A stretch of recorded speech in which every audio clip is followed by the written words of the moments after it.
안녕하세요. 쉬운 설명입니다. 이번 영상에서는 지난 영상에 이어서 2008년 금융위기를 마저 알아보겠습니다. 바로 시작하겠습니다. 내용 요약입니다. 이번 편에서는 2006년 7월 이후부터 2008년 3월까지를 알아보겠습니다. 내용으로 들어가겠습니다. 지난번 영상에서 2006년 7월부터 집값이 하락하기 시작했다는 얘기를 했습니다. 그 이후의 상황은 이렇습니다. 먼저 주택담보대출금 연체율이 높아지니까 상업은행과 주택담보대출 회사들은 돈을 회수하지 못해서 자금 사정이 안 좋아졌습니다. 거기다가 그전까지만 해도 고객들이 대출금을 연체해도 집을 압류해서 팔면 돈을 벌 수 있었지만 이제는 집값이 하락하니까 집을 압류해서 팔아봤자 받을 수 있는 돈이 얼마 안 됐습니다. 그래서 더더욱 자금 사정이 안 좋아졌습니다. 그리고 집값이 하락하니까 주택담보대출을 받은 사람들 대부분이 재대출을 못 받게 됐습니다. 그동안 주택담보대출을 받은 사람들은 재대출 받은 돈으로 신용카드 대출금, 학자금 대출금, 자동차 할부금 등을 갚아왔는데 이제 전부 다 못 갚게 됐습니다. 그러자 신용카드 회사, 자동차 회사를 포함해서 여러 기업들의 자금 사정도 안 좋아지기 시작했습니다. 그리고 결국 2007년 2월부터 기업들이 줄줄이 파산하기 시작했습니다. 2007년 4월에는 미국 2위 서브프라임 주택담보대출 회사였던 뉴센츄리 파이낸셜이 못 버티고 파산했습니다. 7월에는 RTA 주택담보대출 회사도 파산했습니다. 그리고 그 전에는 서브프라임인 사람들의 주택담보대출금 연체율만 올라갔지만 이제는 프라임, RTA인 사람들의 주택담보대출금 연체율도 올라가기 시작했습니다. 그 후로도 수많은 기업들이 파산해서 2007년 2월부터 8월까지 서프라임 주택담보대출 회사 80여 개가 파산했습니다. 그런데 이때 한 가지 이상한 현상이 벌어졌습니다.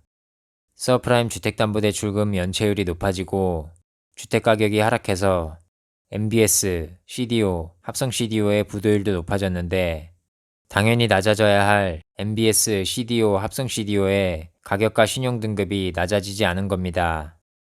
알고 보니 신용평가회사들이 MBS, CDO, 합성 CDO의 신용 등급을 내리지 않고 버티고 있던 거였습니다. 그렇게 했던 이유는 두 가지로 추정됩니다. 첫 번째 이유는 당시의 금융권에서 대출금 연체율과 채권 부도율이 높아진 걸 일시적인 현상이라고 생각했기 때문입니다. 그래서 조금만 버티면 다시 회복할 거라고 생각한 겁니다.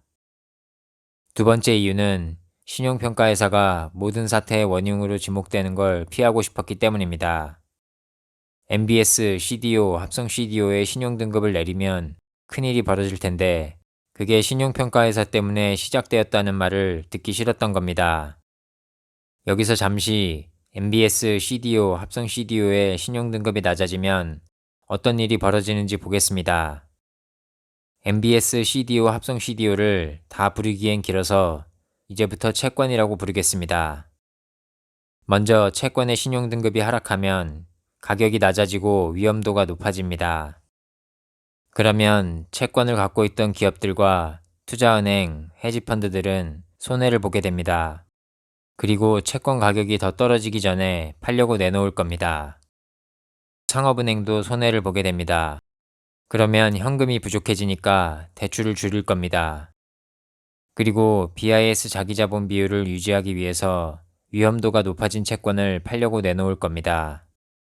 BIS 자기자본 비율을 유지한다는 말을 아주 단순하게 설명하면 은행은 법적으로 위험자산을 일정 정도만 갖고 있게끔 되어 있습니다. 그래서 채권의 위험도가 높아지면 팔아야 합니다. 다시 얘기로 돌아와서 상업은행이 대출을 줄이면 개인과 기업은 대출을 못 받아서 어려워집니다. 채권을 구매했던 각종 공적기금도 손해를 보게 됩니다. 그리고 공적기금은 법적으로 AAA 등급 미만의 채권은 갖고 있으면 안 되기 때문에 채권을 팔려고 내놓을 겁니다. 채권에 대한 CDS를 판매했던 금융회사들은 CDS를 구매한 곳한테 낮아진 채권 가격만큼을 보상해줘야 합니다. 그래서 손실을 보게 됩니다. 이뿐만 아니라 기업, 투자은행, 상업은행, CDS를 판매한 금융회사들은 채권 때문에 손해를 봤으니까 주가도 떨어질 겁니다. 그리고 곳곳에서 채권을 팔려고 내놓으니까 채권 가격은 더 낮아질 거고, 그러면 1번부터 다시 반복됩니다. MBS, CDO, 합성 CDO의 신용등급이 낮아지면 이런 일이 벌어집니다. 그래서 신용평가 회사들은 어떻게든 채권 신용등급을 낮추지 않으려고 버텼던 겁니다. 하지만 얼마 안 가서 채권의 신용등급을 낮출 수밖에 없는 일이 벌어졌습니다. 2007년 6월에 서프라임 CDO에 투자하고 있었던 베어스턴스 소속 헤지펀드 2개의 자산 가치가 크게 떨어졌습니다. 이 소식이 언론에 보도되자 투자자들 사이에서 CDO의 신용도에 대한 의심이 퍼지기 시작했습니다. 그리고 사람들의 이목이 집중되자 결국 신용평가회사들은 더 이상 버티지 못하고 6월 말에 서프라임과 관련된 CDO의 신용등급을 내렸습니다. 결국 베어스턴스 소속 헤지펀드 2개는 7월 17일에 파산했습니다. 그리고 2007년 7월 31일부터 서프라임 MBS CDO에 투자했던 유럽은행들이 손실을 발표하거나 구제금융을 받기 시작했습니다. 이건 그 목록입니다. 읽지는 않겠습니다. 위기감을 느낀 연준은 2007년 7월부터 기준금리를 내리기 시작했습니다. 표를 보시면 2007년 7월에 5.26%였는데 2008년 12월 0.16%, 2010년 1월 0.11%까지 내렸습니다. 하지만 이미 늦었습니다.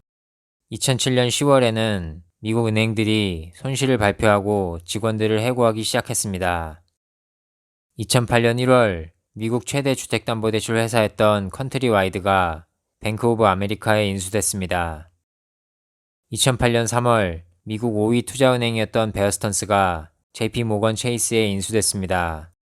그리고 JP 모건 체이스를 통해서 구제금융을 받기로 했습니다. 그런데 이때까지도 대부분의 금융회사들은 상황 파악을 못했던 것 같습니다. 딱히 대비하는 움직임이 없었습니다. 아니면 정부가 구해줄 것을 기대하고 일부러 대비를 안 한 걸 수도 있습니다. 이번 영상은 여기까지입니다. 그럼 마치겠습니다. 안녕히 계세요.